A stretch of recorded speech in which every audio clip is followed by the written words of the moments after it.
Tutum Sahur. I should have known that the day my daughter first heard about Krokodilo Bombardiro, Tutum Sahur, and Akula Trala, our peaceful life would come crashing down. They weren't just some silly memes from the internet. They were living disasters, wrapped in chaos, masked behind fake jokes. It all started innocently enough. She found an old video of Krokodilo's prank where he threw a pie into a police officer's face. She laughed for hours, wiping tears from her eyes. I laughed too, thinking it was harmless. Little did I know, the roots of destruction were being planted. Soon, she couldn't stop watching them. Every spare minute she had, she drowned herself in their madness. Tutum Sahur, with his wild laugh and crazy stunts, made her believe rules were a joke. And Akula Trala, with his twisted charm, taught her loyalty meant nothing.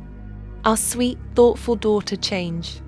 She started pulling reckless pranks at school, recording them and posting them online. Her grades slipped. Her teachers called home constantly. But every time I tried to reach her, she just quoted Krokodilo Bombardiro's idiotic slogans at me. One evening, after another disastrous phone call from the principal, I stormed into her room. She sat on her bed, headphones on, eyes glazed, watching a live stream where Akula Trala encouraged kids to betray the boring world. That was the night I realized we were losing her. We tried everything. We blocked websites, took away devices, sent her to therapy. But the seed had sprouted. The memes weren't just memes anymore. They were her friends, her mentors, her gods. She started sneaking out at night, chasing the same chaos she watched online, hunting for that thrill. It all spiraled fast. One night, she disappeared for 48 hours. When she came back, her face was different. Hardened, wild. She laughed at our worry. She told us we were NPCs, quoting Akula Trala again. And that was the moment my heart truly broke into 1,000 helpless pieces. At first, we told ourselves it was just a phase. Teenagers get obsessed with weird things all the time. But every day, her mind sank deeper. Krokodilo Bombardiro's violent prank wars taught her that pain was hilarious. Tutum Sahur's chaotic riots made her think rebellion was heroic. One night, she threw a smoke bomb into her school cafeteria, filmed it, uploaded it to a Krokodilo Bombardiro fan page. When the school called, she laughed as they listed the charges. She said, "It's just content, Mom. Relax." Like distraction was just a new form of entertainment. We sat her down, tried to reach her. My husband showed her videos of real kids injured in stupid internet stunts. She just smirked and said, "They should have dodged faster. Survival of the fittest, right?" I felt something inside me crack, hearing those words from my baby. Akula Trala was the worst influence. He didn't just preach pranks. He whispered poison, told kids that loyalty was for fools, that parents were enemies, that love was fake, and my daughter swallowed every single word like gospel. She changed her look completely. Dark clothes, wild hair, new tattoos with hidden symbols from Akula Trala's videos. She started hanging out with older kids who worshiped the same memes. They called themselves the Unbreakables. They were anything but. Our home became a battlefield. Screams replaced conversations. Doors slammed like gunshots. The girl who once baked cookies with me on Sunday mornings now stared through me like I was a ghost. Krokodilo Bombardiro, Tutum Sahur, Akula Trala. Their names were all she spoke. And then came the betrayal that shattered everything. She stole money from our accounts thousands to fund a trip to a real fan gathering, a lawless event thrown by meme cultists. She left a note. "Don't try to find me. You're just NPCs in my story now." We called the police, filed reports. They found footage of her boarding a bus with a group of teenagers wearing Akula Trala masks. My heart broke when I saw her smiling, wild and free, in that video.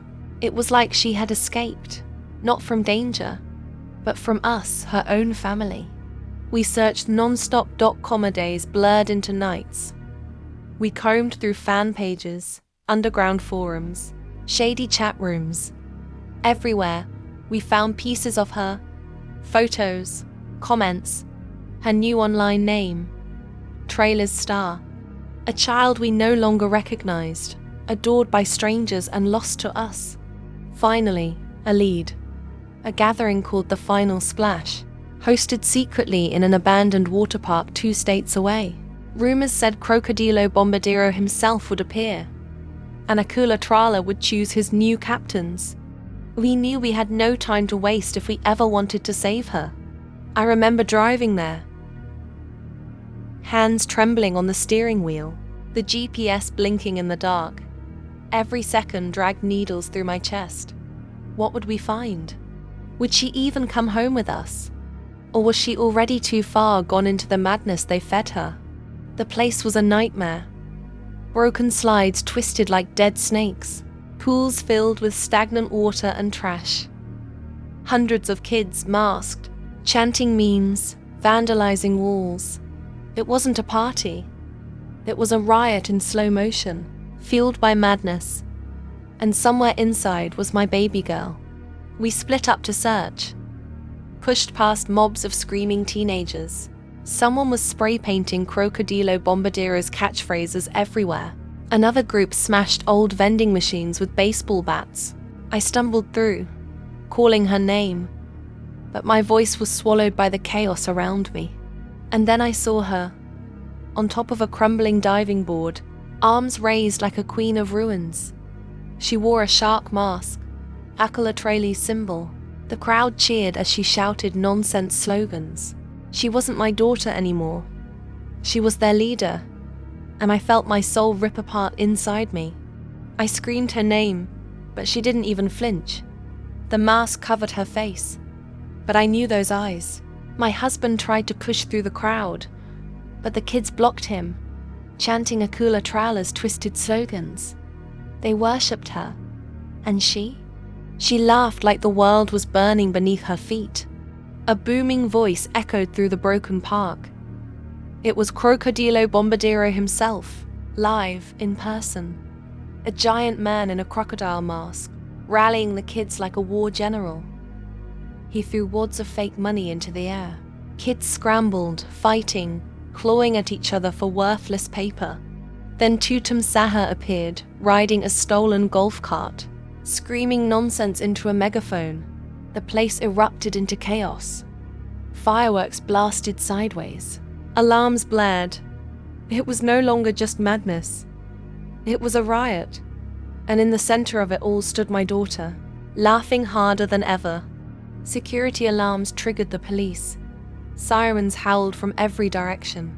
Kids scattered like insects under a burning sky. I fought toward the diving board, heart shattering with every step. But before I could reach her, she jumped, diving headfirst into the filthy, shallow pool below. I screamed. The world slowed.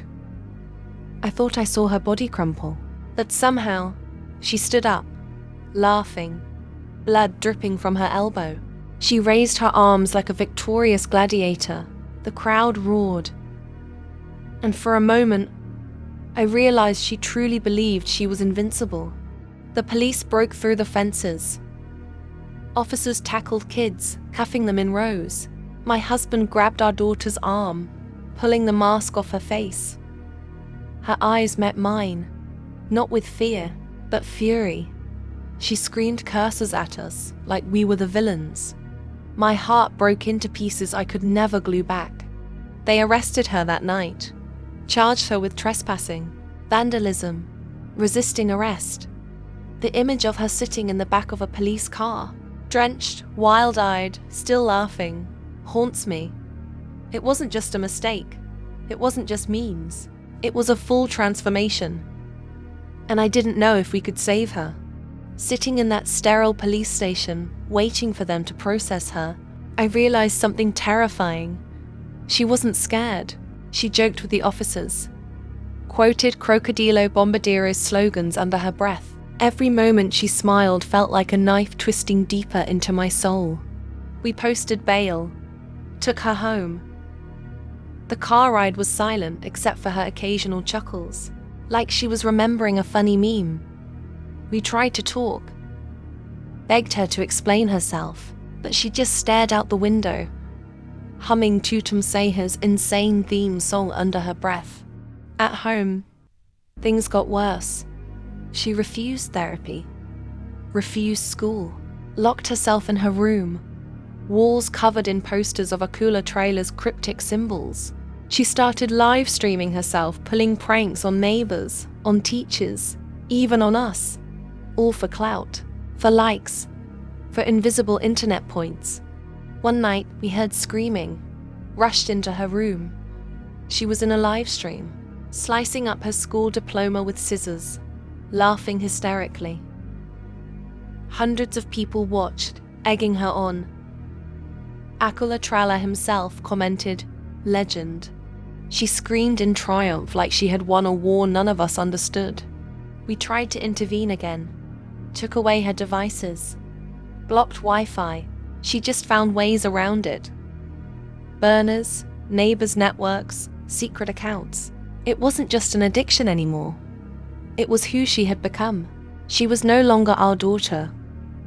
She was a creation of chaos. Late one night, my husband found her sneaking out, bag packed, eyes gleaming.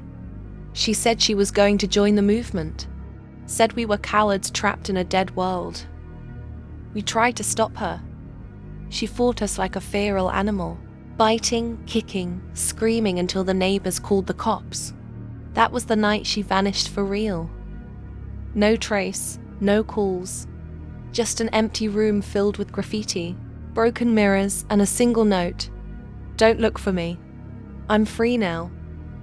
Thanks to Krokodilo Bombardiro, Tutum Sahur, and Akula Trala." And just like that, she was gone. We filed a missing person report, hung posters, begged for help online, but the police were overwhelmed. 100 kids had vanished that night. Some returned days later, broken and bruised. Others never did. And deep down, I feared my daughter was walking roads no parent could follow. Weeks blurred into each other. Every night, I scrolled through forums, desperate for clues. Her old friends said she'd changed too much, that she was chasing something bigger now, something pure chaos. Some even whispered that she was trying to meet Akula Trala himself, to become his star pupil. One night, a private message hit my inbox. Anonymous.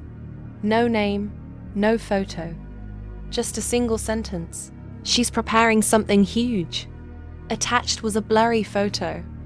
My daughter, in a dark hoodie, spray painting Akula's shark symbol on an abandoned mall wall at midnight. My husband and I drove there immediately. The mall was a dead place. Broken glass, collapsed ceilings, rats in the corners. The perfect playground for children of chaos. We searched every corridor, calling her name, each echo sounding more hollow than the last. Then we found a fresh trail of red paint. The trail led to the main atrium. There, towering over the ruins, was a giant mural. Krokodilo Bombardiro riding a tidal wave of skulls. Tutum Sahur flying overhead, laughing maniacally. And at the center, Akula Trala, his mouth wide open, swallowing the world whole. And under it, written in blood-red letters, "Chaos wins." I collapsed onto my knees, sobbing. This wasn't just rebellion. This wasn't teenage angst. This was a manifesto. A declaration of war against everything good, everything safe, everything human. And my daughter was leading it. We alerted the police, but by the time they arrived, the kids were gone. Only the mural remained, grinning at us through the darkness. A cruel monument to everything we had lost. That night, I realized the awful truth. We weren't fighting to get her back. We were fighting just to remember her. After the mall incident, rumors exploded online. Whispers of an underground event, something bigger than the final splash. They called it the last dive, hosted by the three monsters themselves: Krokodilo Bombardiro, Tutum Sahur, and Akula Trala, and my gut told me she would be there. The event location was secret, invitation only. Encrypted messages flew across meme forums and shady servers. It was like chasing shadows. But finally, after weeks of digging, we found a clue. A cryptic video showing flashes of an old shipyard near the coast. We packed bags, ready to do whatever it took. My husband tightened his fists, jaw clenched. I knew he was terrified, just like me. But neither of us said it out loud. If there was even a sliver of a chance to reach her, to pull her back from the abyss, we had to try. When we arrived, it was worse than we imagined. Rusting ships leaned like broken skeletons. Graffiti everywhere. Memes twisted into nightmares. Kids in masks danced around fires, screaming slogans that made no sense, yet somehow echoed like hymns of a dying world. And there she was again, standing atop a rusted shipping container, leading the chants, face half hidden under a shark mask. But I would know my baby anywhere. Her voice cut through the madness, commanding the crowd like a general leading soldiers into a war against reality itself. A stage had been built from wreckage. Suddenly, booming speakers crackled to life. Krokodilo Bombardiro stomped onto the platform, roaring into the mic. Tutum Sahur tumbled behind him, laughing and throwing fireworks. And then last, Akula Trala emerged, cloaked in darkness, silent, menacing. The crowd went feral, screaming, tearing at their clothes, setting fire to trash heaps. It wasn't a concert, it was a ritual, and my daughter stood at the heart of it, arms raised, screaming a single word over and over. Chaos! Chaos! Chaos! I pushed through the crowd, screaming her name. No one listened. They were lost in the frenzy, their minds swallowed by the madness of Akula Trala and his apostles. I caught glimpses of broken eyes behind the masks. Kids who had traded everything real for a lie they worshipped. My husband grabbed my hand, dragging me forward. We climbed onto the edge of the stage. Dodging fireworks and glass bottles, I locked eyes with her for one split second. Behind the mask, her face twisted, not in anger, but in pure, awful emptiness. It was like staring into a hollow shell. Krokodilo Bombardiro noticed us. He pointed with a theatrical gasp, shouting some twisted meme catchphrase. The mob turned. Hundreds of masked faces glaring at us like we were intruders in their sacred chaos. The air grew thick with hate, vibrating with unspoken violence. Tutum Sahur grabbed a mic and screeched, "Traitors! Agents of the boring world!" The crowd erupted. Bottles smashed. Screams rose. Someone hurled a flaming tire toward us. We dodged, stumbling back, but the mob surged forward, hands clawing, trying to tear us apart. I screamed her name again, voice breaking, begging her to see us, to remember who she was before the madness. For one terrible moment, she hesitated. Her hands trembled, the mask tilted, and I saw a flicker, a tiny, broken flicker of my real daughter trapped inside. But then Akula Trala himself stepped forward. Silent, massive, his shark mask glinting under the firelight. He placed one hand on her shoulder, and just like that, she straightened, turned away from us, and raised her arms again, leading the crowd's deafening chant. Officers stormed the shipyard moments later. Chaos exploded in every direction. Kids scattered like sparks from a wildfire. We fought our way toward her, but she vanished into the madness. Gone again, swallowed by the insanity we couldn't defeat. And this time, she didn't even look back. The shipyard raid made headlines. Parents wept on live TV, begging their children to come home. Politicians ranted about digital radicalization. But none of it mattered. The ones who vanished weren't coming back. They had crossed a line, slipped into a world where memes were religion and chaos was king. Weeks passed, no word, no sightings. I kept searching, digging into the darkest corners of the internet, chasing rumors like a madwoman. One night, an anonymous account posted a video. I recognized her instantly, standing behind Akula Trala, face hidden, voice chanting along with the madness. The video promised something horrifying, a final cleansing, a great reset through chaos. It wasn't just a prank anymore. It wasn't internet clout. It was a movement, and my daughter, my baby girl, was right there, laughing as they planned to tear the world apart for a meme. I showed the police. They shrugged, overwhelmed, helpless. They said they were monitoring the situation. Monitoring. While children burned down the world. While Akula Trala, Krokodilo Bombardiro, and Tutum Sahur built an army of broken souls out of TikToks and Twitch streams. My husband started drinking, blaming himself, blaming me. Every night he stared at the wall where her photos once hung. The house felt emptier than any graveyard. Every laugh we heard outside twisted like knives. Every doorbell made us hope, then crushed us all over again. Meanwhile, online, the chaos spread. Schools vandalized, .com parks set on fire. Teachers harassed live on camera. All under the banner of the Three Kings of Mayhem. The world laughed at first. Memes flooded social media. Until the first real tragedy hit. And the laughing stopped. An abandoned warehouse burned down. 6 kids trapped inside. No survivors. Akula Trala posted a cryptic meme hours later. Some waves are too strong for swimmers. Thousands shared it like a badge of honor. And somewhere among them, my daughter laughed too. After the warehouse fire, authorities finally woke up. News anchors spoke in panicked voices about the meme cult. Task forces were formed overnight.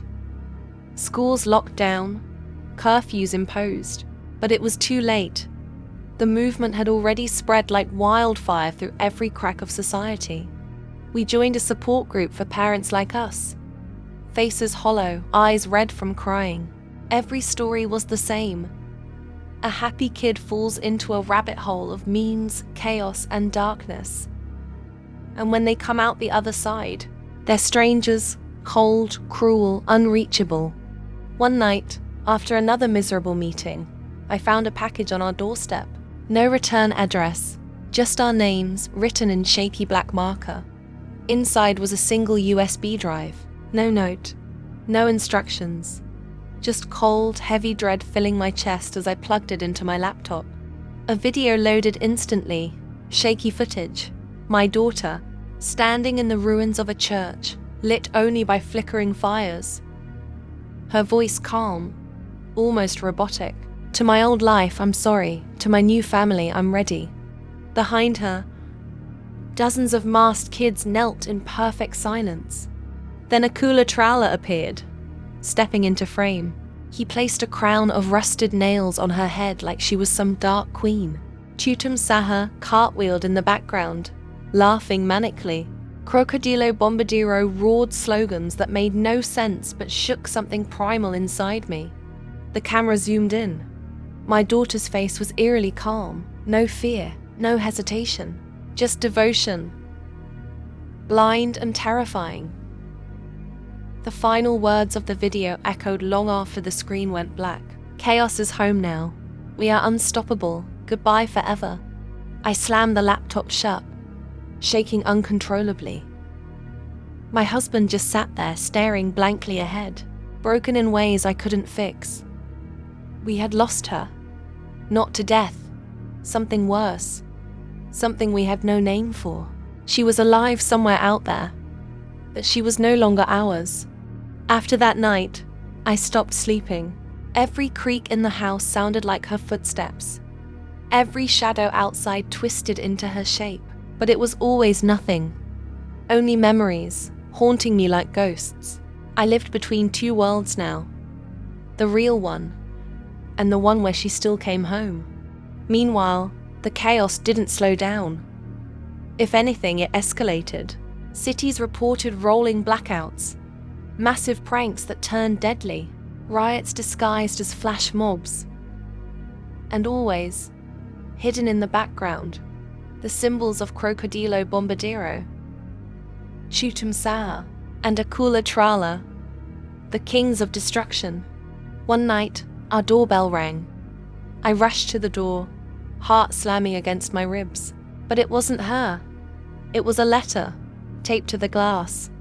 7 words, scrawled in messy red ink. "Don't wait up. Chaos takes care of its own." I crumpled to the floor, sobbing. My husband just stood there, silent, numb. I think part of him had already accepted it long ago.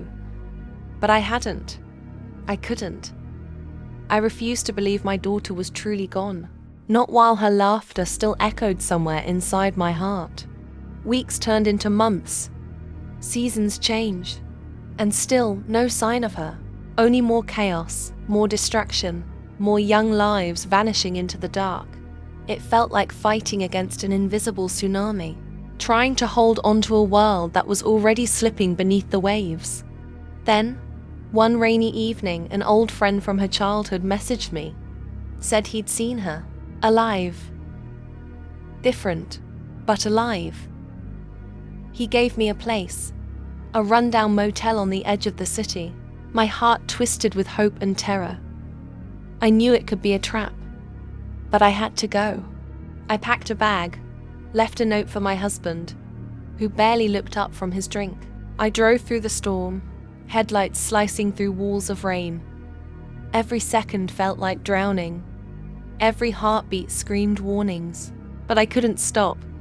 If there was even a chance, I had to see her again. The motel loomed like a dying beast against the stormy night. Neon lights flickered above broken windows. Water pooled in potholes like black mirrors. I parked far away and walked, each step heavier than the last. The room number burned in my mind, colon, 13B, 3rd floor. End of the hall. I climbed the crumbling stairs, heart hammering. Every door I passed whispered threats. The hallway smelled like mildew and old secrets. Finally, I stood before 13B. I raised my hand to knock, but before I could, the door creaked open on its own, revealing only darkness inside. I hesitated, then stepped in. The smell hit me first. Smoke, metal, and something sweet, rotting. Shapes moved in the dark. Silhouettes shifting, breathing. A faint blue glow pulsed from the back of the room, like the heartbeat of something unnatural and wrong. Suddenly, a figure stepped into the light. Her, my daughter, no mask, no makeup, just her face, older, sharper, but still hers. Tears filled my eyes before I could speak. But when she smiled, it wasn't the smile I remembered. It was hollow, predatory. "Hi, Mum," she said, voice light and cold. "I knew you'd come. They said you would." Behind her, others stirred. Kids in tattered clothes, their faces blank and waiting. The door slammed shut behind me. I turned, but there was no handle on the inside. Only darkness pressing closer. She stepped closer, holding out her hand. Her fingers were inked with strange symbols, memes turned into twisted runes. "You don't have to fight anymore," she whispered. "You can join us. You can be free too." My knees buckled. It wasn't a reunion. It was a recruitment. The others circled me, whispering in broken voices. Their words tangled into chants. Chaos is love. Chaos is life. Chaos is home. Tears blurred my vision. I realized then, they hadn't just stolen her mind. They wanted to steal mine too. Piece by piece. I backed away, heart thundering. But there was nowhere to run. The walls closed in with every whispered chant. My daughter's eyes glowed in the blue haze, alien and empty. Let go, she coaxed. Let go of pain, of fear. Let go of the old world. We're free here, Mum. You can be free too. I shook my head, choking on terror. This isn't freedom, I rasped. It's a prison. She laughed. A hollow, broken sound. Prisons are built with rules. We shattered ours. Chaos is the only truth now. The other kids nodded, stepping closer, arms reaching, their fingers cold and claw-like. I fought the urge to scream. Instead, I forced my voice to stay steady. I love you, I said. I always will. But this isn't you. For a flicker of a moment, something human flashed in her eyes, but it was crushed instantly under the crushing weight of the cult's whispers. A boy grabbed my wrist, pulling me toward the blue glow. I struggled, but his grip was iron. My daughter didn't stop him. She just watched, expressionless, as they dragged me to the altar, a twisted throne made of shattered screens and rusted metal, humming with electric malice. They forced me to kneel. The blue glow pulsed faster, syncing with my heartbeat. I could feel something invading my mind. A buzzing, a scratching, 1,000 memes and slogans digging into my brain, trying to rewrite me, to drown me in their madness. I bit my tongue until I tasted blood. In the chaos, I caught a glimpse of something tucked into my daughter's jacket. A locket. Her old locket, the one I gave her when she was little. It swung open slightly, revealing a photo of us, smiling in better days. That tiny piece of the past pierced the fog in her eyes. She froze. The kids hesitated. For one heartbeat, the chanting faltered. I seized the moment. Remember, I screamed. Remember who you are. You're not them. You're my daughter. Her hands shook violently, torn between two worlds, two lives, one real, one twisted. Her fingers trembled around the locket. Tears welled in her eyes, cutting through the mask she wore. The kids began to murmur uncertainly, the spell breaking. The blue glow dimmed, flickering like a dying star. For the first time, true fear crossed my daughter's face. Fear of herself, of what she had become. Akula Trala's voice boomed from hidden speakers. Return to chaos. Nitrogen monoxide regrets. Nitrogen monoxide mercy. The kids howled in rage, lunging at me. But my daughter stepped between us, arms spread wide. Nitrogen monoxide. She screamed, voice cracking. Not her, not my mother. The room shuddered under the force of her defiance. The others recoiled, confused, snarling like animals. I grabbed her hand, pulling her toward the door. This time it opened. No resistance. We stumbled into the rain, gasping, hearts pounding. Behind us, the motel seemed to writhe and collapse inward, as if swallowing its own darkness. We didn't stop running until we reached the car. She collapsed into the passenger seat, shaking violently. For a long time, neither of us spoke. Just breathing, just existing. Two broken souls clinging to the fragile thread of something once called family. Desperate not to let it snap. Slowly, words found her lips. I'm sorry, Mom. I thought they loved me. I thought they saw me. I hugged her so tightly she gasped. I see you, I whispered. I always have. And in that rain-soaked moment, the first piece of my daughter returned to me. Healing wasn't easy. It took months of therapy, of tears, of confronting the shadows inside her. Krokodilo Bombardiro, Tutum Sahur, and Akula Trala's empire eventually crumbled, torn apart by their own chaos. But the scars they left behind, in our hearts, in our world, will never truly fade. Even now, when the wind howls at night, I sometimes hear the chants. I hold my daughter tighter and remind myself, we survived. We fought through madness and meme-fueled darkness, and found our way back to the light. Because love, real love, is stronger than chaos. Always.